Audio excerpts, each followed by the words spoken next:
Hey there everybody, welcome to RVA BizLaw episode 14. My name's Eric Perkins. I'm a small business franchising and nonprofit attorney in Henrico County, Virginia. And today we're going to talk about some things to do when you find yourself in the middle of an ethical dilemma at work or a corporate crisis. Hopefully it never happens to you, but if you're in business long enough, chances are at some point in your career you're going to come face to face with an ethical dilemma. So I'm here to offer 3 tips for how you can navigate such a situation that will hopefully provide some level of comfort to you as you navigate a stressful situation, and provide a framework that will allow you to stay out of trouble, minimize your risk while maintaining your sense of ethics and integrity. So the first thing to realize is that you may be knee-deep in an ethical dilemma before you ever realize it. These types of situations just don't walk into your office dressed in a rainbow wig carrying a megaphone saying, "Hey, here comes trouble."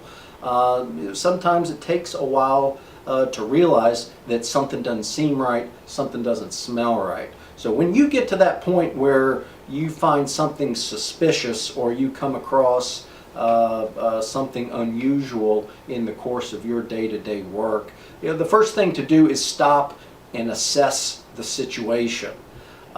You look around for surrounding facts and circumstances. You ask questions of relevant people.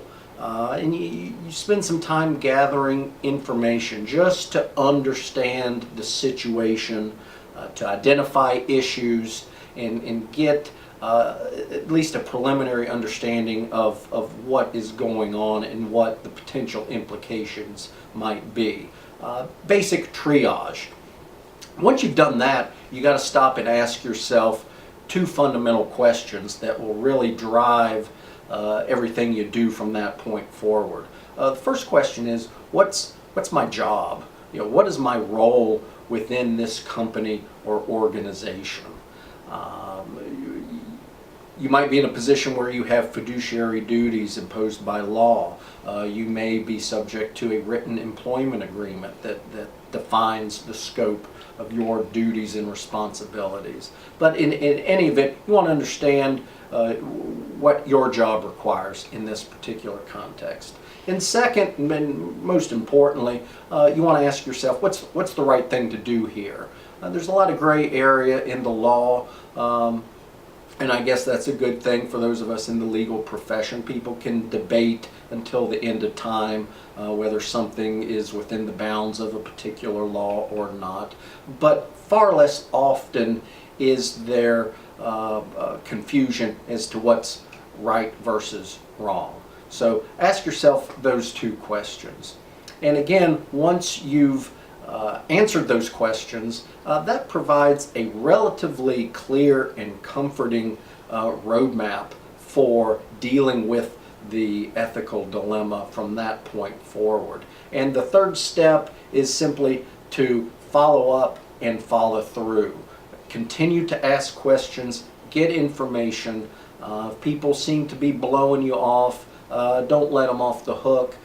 Don't just passively sit around and hope for the best and think things will work out for themselves. You continue to be persistent, be professional, but continue to follow up until you get the answers to the questions you're asking and the information you feel that you need to make an informed decision as to how to proceed and to do your job. And at some point you'll reach the defining moment where it's time to follow through. That might mean reporting a situation to a supervisor. That might mean filing a complaint with your company's ethics hotline. And in some unfortunate situations, that might involve reporting to third parties, law enforcement or otherwise. So These are never easy situations to navigate. Again, very stressful. Doing the right thing is not always the easiest, most profitable, expedient thing to do, but in the long run, I promise you, you will never regret doing what you believe is right. Happy to help answer questions. You can find us online, ericperkinslaw.com, rvabizlaw.com, and we will see you here in a couple of weeks. Take care.